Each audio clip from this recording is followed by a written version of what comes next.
Hello and welcome to the EPC English Podcast channel. I'm Emma, joined by Kevin. Today, we're focusing on daily routines, which means the actions we repeat every day. Kevin, could you briefly explain why understanding daily routines is so important for English learners? Absolutely, Emma. Mastering the vocabulary and structure around daily routines helps learners talk about their lives confidently. It's foundational because these are the first conversations we have in any new language. Plus, routines connect to time, habits, and even cultural differences. That's a great point. As we guide listeners through practical examples, we'll also highlight useful phrases and pronunciation tips. Let's dive into real-life examples next to make these concepts concrete. Perfect. Using relatable scenarios makes it much easier for learners to remember and use new language in context.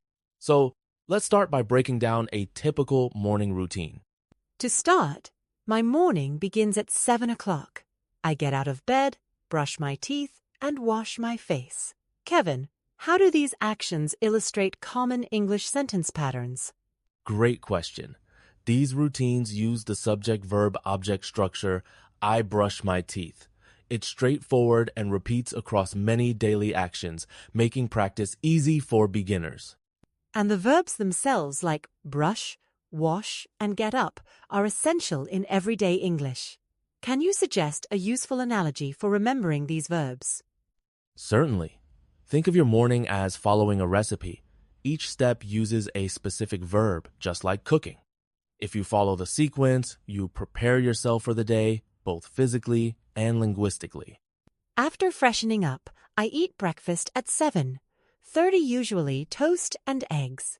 Breakfast habits can vary a lot worldwide. Kevin, how do morning meals differ across cultures, and how can learners talk about them? In some countries, breakfast is light, like coffee and a pastry, while others, like the UK, serve a full meal with eggs, beans, and more. To discuss this in English, learners can use phrases like, I usually eat, or for breakfast I have, which makes conversation smoother. That's helpful. Using usually or sometimes adds variety and realism to our descriptions.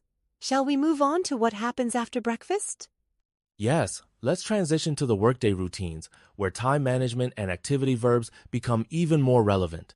At 8 o'clock, I go to work. The phrase go to work is universal, but not everyone commutes. Kevin, how can learners adapt this phrase for different situations, like working from home? That's a great observation. For remote workers, saying, I start work at 9 or I work from home provides clarity. The verb changes slightly, but the structure stays simple. For variety, you can also say, I head to the office or I log in from my desk. Including time expressions like at 9 or from 9 to 5 helps listeners understand the daily timeline. How does this structure assist learners in organizing their own routines in English? It's essential. Using clear time markers, learners can sequence their day logically, which improves both comprehension and communication. Let's talk about lunchtime. At 12:30, I eat lunch, usually a sandwich. Lunch is more than just a meal, it's often a social break. Kevin, how can learners describe their lunch and social habits? Learners can say, I eat lunch at noon, or I have lunch with coworkers. Adding details like, I usually eat rice and vegetables helps personalize the routine. Social verbs like meet, chat, or relax can enrich descriptions. That's a solid approach. In fact, studies show discussing meals is a common way to build rapport in English-speaking workplaces. Shall we now move into how we wrap up our workday? Absolutely. The end of the workday introduces new verbs and daily transitions, which are equally useful for learners. After work, I go home, cook dinner, and watch TV. These activities signal winding down. Kevin, how can learners talk about relaxing in English, and what verbs are useful here? Using verbs like watch, cook, read, or listen covers most relaxing activities. For example, I watch a movie, or I play guitar. Idioms like kick back or take it easy can make speech sound more natural, though those are best for advanced learners. Adding hobbies, such as I go for a walk, personalizes routines.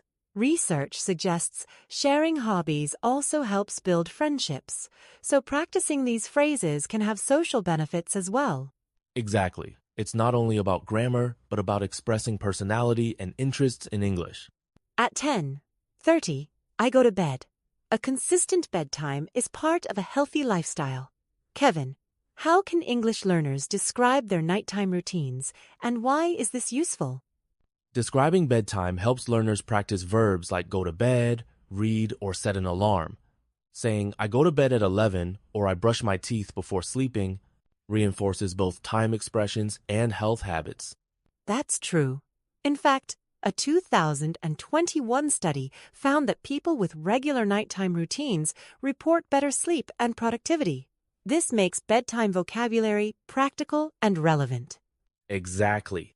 Discussing healthy routines in English also opens up conversations about wellness, which is a common topic globally. Now, let's compare our routines for clarity. I wake up at 7, while Kevin wakes at 6:30. Kevin, how do these small differences help learners personalize their own stories? Great question, Emma. Noticing differences like wake up times or breakfast choices encourages learners to substitute their own details.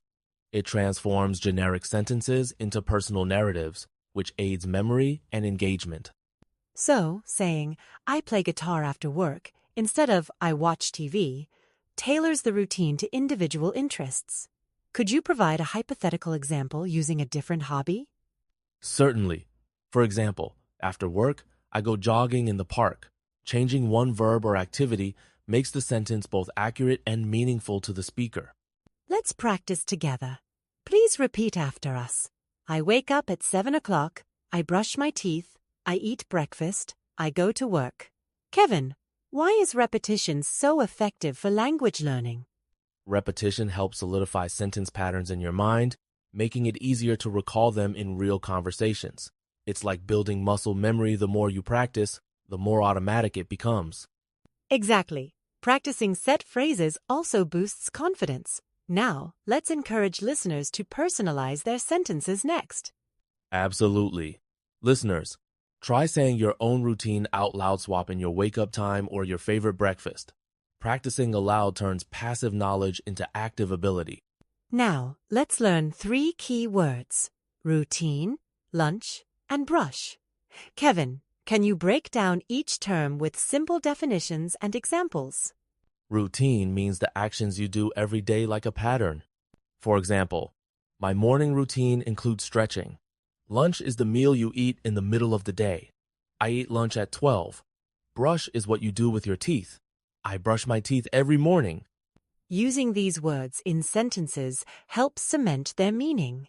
For advanced learners, how might these words appear in different contexts? Absolutely. Routine can refer to a work routine or exercise routine. Lunch might be used in phrases like lunch break. Brush can also mean to brush your hair. Context shapes meaning. Today, we explored daily routines, practiced useful sentences, and learned new vocabulary. Kevin, what's your top tip for making these routines stick in real-life conversations? My main advice is to practice describing your own routine every day, even if only for a minute. Try recording yourself or sharing with a friend. Real-world application turns theory into habit. That's motivating. Listeners, keep practicing your routines in English, and soon these phrases will become second nature. Thank you for joining us on the EPC English Podcast channel. We appreciate your dedication. Remember, small daily practice leads to big improvements. See you next time and keep up the great work. Thank you for listening to today's lesson. If this video helped you, please like it and subscribe to our channel. Also, check out our other videos to practice more English every day. See you in the next lesson.